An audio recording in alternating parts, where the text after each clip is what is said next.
Tell me like a Hellcat.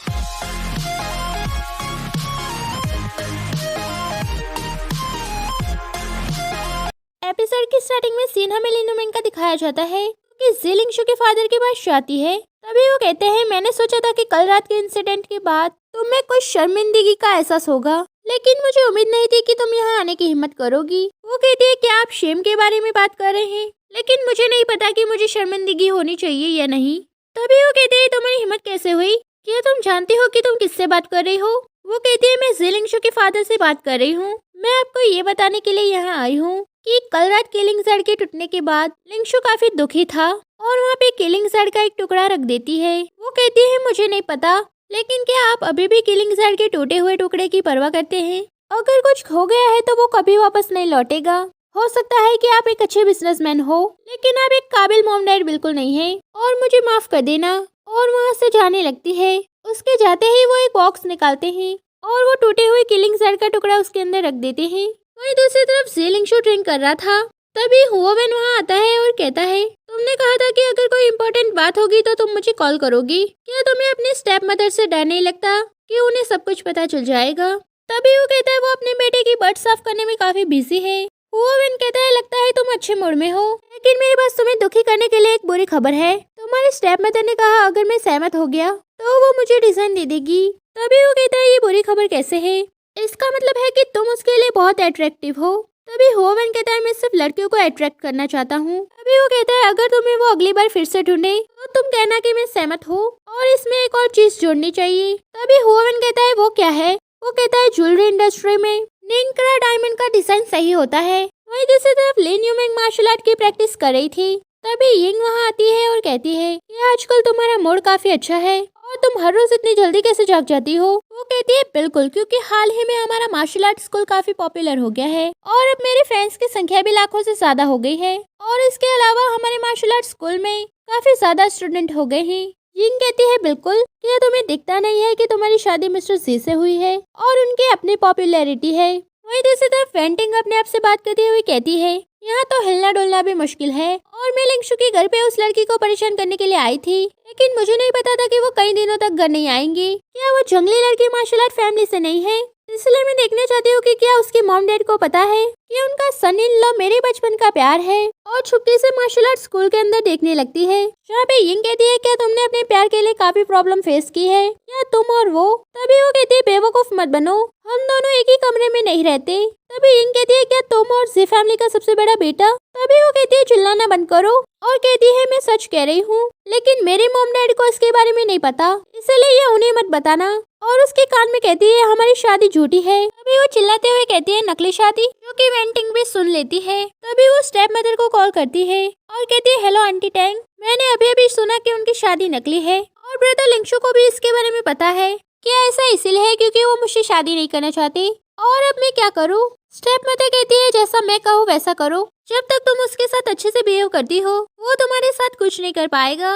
अगर तुम चाहती हो कि लिंगशु तुमसे जल्दी शादी कर ले, तो ये तुम पर निर्भर करता है कि तुम उसके साथ अच्छा व्यवहार करती हो या बुरा। वो कहती है, तो मुझे अब क्या करना चाहिए? वही सीन हमें मीटिंग रूम का दिखाया जाता है, जहाँ पे लिंगशु के फादर कह रहे थे कि यूरोपियन बिजनेस का अच्छे से विस्तार हुआ है। ऐसा लगता है कि शुरुआती काम थोड़ा मुश्किल है, लेकिन ऐसा समझ लो कि हम मीट का आधा टुकड़ा खा चुके हैं। वैसे चीन में ज्वेलरी डिजाइन कंपटीशन की रेपुटेशन काफी अच्छी है, इसलिए सब कुछ अच्छे से हो रहा है। लिंगशु, इस बार तुमने अच्छा काम किया। लिंगशु कहता है, ये तो सिर्फ एक रिजल्ट है। अभी वो स्टेप मदर से कहते हैं, वैसे नेनकरा डायमंड के बारे में क्या ख्याल है? और स्टीवन भी चीन वापस लौट आया है, ये सबसे बेहतर ह्यूमन माइंड है, इन दोनों में से कोई भी गायब नहीं हो सकता। तभी स्टेप मदर कहती है, आप उन दोनों की बात कर रहे हैं, लेकिन नेनकरा माइंड का मानना है कि वो सबसे रेयर चीजें हैं, इसीलिए मैं ऑक्शन का रास्ता अपनाना चाहती हूँ। और जहाँ तक स्टीवन की बात है, मिनिमम वेज मैं आपको पहले ही बता चुकी हूँ, लेकिन उन्होंने कहा कि उन्हें इस बारे में दोबारा सोचना होगा।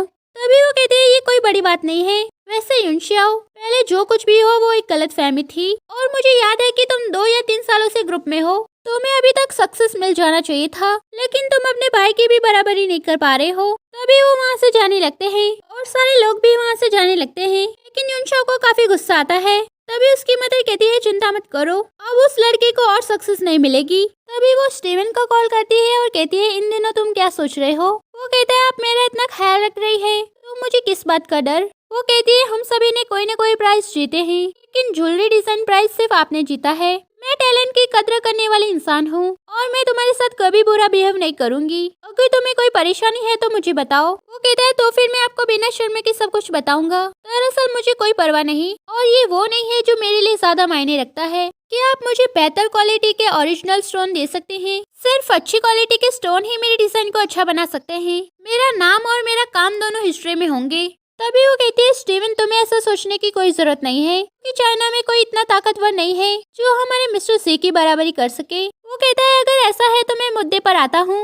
हाल ही में कई ब्लूबर्ड हाउस एनकरा और के लिए लड़ रहे हैं। अगर आपके मिस्टर से सक्षम है तो मैं उनके जेब में हूँगा। वो कहती है अच्छी डील है। तभी यूनशा वहाँ आता है और कहता है हेलो मॉम आप कैसी है? वो कहती है ये स्टीवन सिर्फ एक नाम चाहता है और वो नैनकरा मान के लिए सही डिजाइनर चाहते हैं। जाकर ये बात अपने फादर को बताओ। ये वही रिजल्ट है जिसका तुमने 1 महीने से पीछा किया है। तभी यूनशा कहता है मॉम आप काफी काइंड है। वो कहती है तुम मेरे इकलौते बेटे जो हो, अगर मुझे तुम्हारी परवाह नहीं होगी तो किसे होगी? लेकिन बेटा तुम्हें अभी भी काम करना है वरना ज़िलिंगशु हम दोनों को। वहीं दूसरी तरफ यूनशा कहता है वैसे फादर लगभग 1 महीने से मैं उनके कांटेक्ट में रहा हूँ और वो नैनकरा को डिजाइन करने का राइट चाहते हैं और ये हमारे इरादे से बिल्कुल मेल खाता है। तभी ज़िलिंगशु के फादर कहते हैं तुमने आखिरकार एक अच्छा काम किया है, इसलिए इसे और अच्छे से करो। मुझे तुमसे काफी उम्मीदें हैं। कहता है ठीक है तो मैं अब आपको बताता हूँ कि। तभी उसके फादर उसे रोकते हैं और कहते हैं अभी कोई जल्दी नहीं है, लेकिन डिजाइन के राइट के बारे में डिजाइन लॉ पर ध्यान देना होगा। वैसे भी ये स्टीवन एक अनजान चेहरा है, इसीलिए मैं ये सोचकर परेशान हूँ कि मैं तुम्हें इतनी कीमती माइन कैसे दे दूँ। तभी यूनशा बाहर आता है जिसे देखकर उसकी मॉम कहती है बेटा तुम्हारे फादर ने क्या कहा? वो कहता है फादर ने कुछ नहीं कहा, उन्होंने सिर्फ मेरी तारीफ की और उन्होंने कहा कि आखिरकार मैंने कुछ अच्छा किया है। तभी उसकी मदर कहती है मुझे लगा कि तुम्हारे फादर तुम्हें फिर से डांट रहे होंगी। यूनशा कहता है लेकिन मॉम डैड ने मुझसे कहा कि वो मुझे नैनकरा की माइन नहीं देंगे। मुझे लगता है कि वो ज़िलिंगशु को इसे देंगे।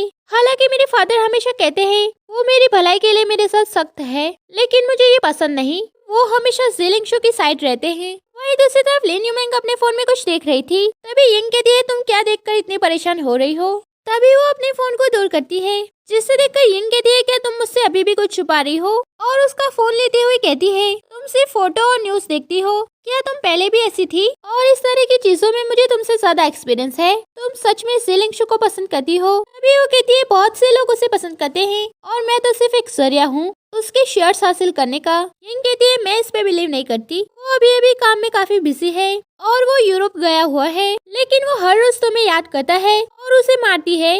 वो कहती है मुझे दर्द हो रहा है। तभी यिंग कहती है और इसके अलावा वो हर रोज 8 बजे तुम्हें मेडिसिन लगाने के लिए कहता है। जरा सोचो चीन में भले ही सुबह के 8 बजे हो, लेकिन यूरोप में सुबह के 2 बजे होते हैं। वो कहता है इसका कोई भी मतलब नहीं है, हम सिर्फ एक साथी है, इसलिए वो मेरी चिंता करता है। तभी उसे ज़िलिंगशु का कॉल आता है, जिसे देखकर यिंग कहती है देखा मैंने कहा था ना। वो कहती है अब मैं क्या करूँ? तभी यिंग कहती है जल्दी से कॉल उठाओ। तभी वो जल्दी से कॉल उठा लेती है। तभी वो कहता है मैंग मैंग क्या तुमने टाइम पर मेडिसिन लगा ली? वो कहती है हाँ। तभी यिंग कहती है मुझे भी सुनने दो। वही ज़िलिंगशु कहता है मैं आज रात चीन वापस आ रहा हूँ और तुम्हारे लिए लिन फैमिली के मार्शल आर्ट स्कूल में रहना अच्छा नहीं है, इसलिए मैं असिस्टेंट को तुम्हें लेने के लिए भेजता हूँ। वो कहती है ठीक है और फोन रख देती है और यिंग से कहती है तुम क्या कर रही थी? यिंग कहती है जरा अपने चेहरे को देखो। वो कहती है तुम मुझसे क्या करवाना चाहती हो? यिंग कहती है कि तुम्हें पता नहीं है कि आदमी को हमेशा जीतना पसंद होता है, इसलिए तुम मुझसे पहले नहीं बता सकती कि तुम मुझसे कितना प्यार करती हो। अगर तुम्हें लगता है कि वो रोज तुम्हारे साथ कुछ उस तरह का करता है तो उससे जाके पूछ लो कि वो तुम्हारे बारे में क्या महसूस करता है और उसने तुम्हारे साथ ऐसा क्यों किया। क्या तुम अब समझी? तभी वो नीचे उतरती है और कहती है मुझे लगता है कि तुम ठीक कह रही हो। तभी वो ज़िलिंगशु के पास जाने लगती है और दरवाजा खोल के अंदर जाती है और ज़िलिंगशु को देखकर शॉक्ड हो जाती है। तभी ज़िलिंगशु उसके पास आता है और उसके गले लग जाता है। मैंग मैंग इन दिनों हम दोनों एक दूसरे से नहीं मिले हैं, इसलिए मैंने तुम्हें काफी याद किया। क्या तुम्हें भी मेरी याद आती थी? और उसे उठा के एक जगह पर बिठा देता है और उसे किस करता है और कहता है मुझे तो तुम्हारी काफी याद आई और अब तुम्हारा घाव कैसा है? वो कहती है तुम मुझे रोज मेडिसिन लगाने के लिए कहते हो, इसलिए अब ये ठीक हो गया है। वो कहता है नहीं, अगर तुम मेरी ओर नहीं देखती हो तो मुझे काफी चिंता होती है और उसे मेडिसिन लगाने के लिए चाहता है और कहता है हिलो मत। वो कहती है मुझे इचिंग हो रही है। वो कहती है अगर तुम ऐसा करोगी तो तुम्हें इचिंग होगी ही और उनकी आवाज सुनकर वेंटिंग जाग जाती है और कहती है ये लोग मुझे परेशान क्यों कर रहे हैं? क्या उन्हें पता नहीं है कि पास में मैं रह रही हूँ? कहीं ये नकली शादी करने का दिखावा तो नहीं कर रहे हैं, या फिर ये लड़की मुझे दिखाने के लिए ऐसा कर रही है। और उनके रूम के बाहर जाके उनकी बातें सुनने लगती है और कहती है लानत है ऐसी लड़की पर, बेशर्म कहीं की। ज़िलिंगशु को ऐसी लड़की कैसे पसंद आ सकती है, वो भी मुझे देखे बिना। वही दूसरी तरफ ज़िलिंगशु कहता है मेरे पास तुम्हारे लिए कुछ है। वो कहती है वो क्या है। तभी वो कहता है मेरे साथ चलो और उसे नीचे उतारता है। तभी उन दोनों की आवाज सुनकर वो वहाँ से चली जाती है और वो दोनों वहाँ से जाने लगते हैं। उनके जाते ही वो उनके कमरे में घुस जाती है और तभी एपिसोड खत्म हो जाता है। नेक्स्ट एपिसोड के लिए like share subscribe and thank you for watching full video.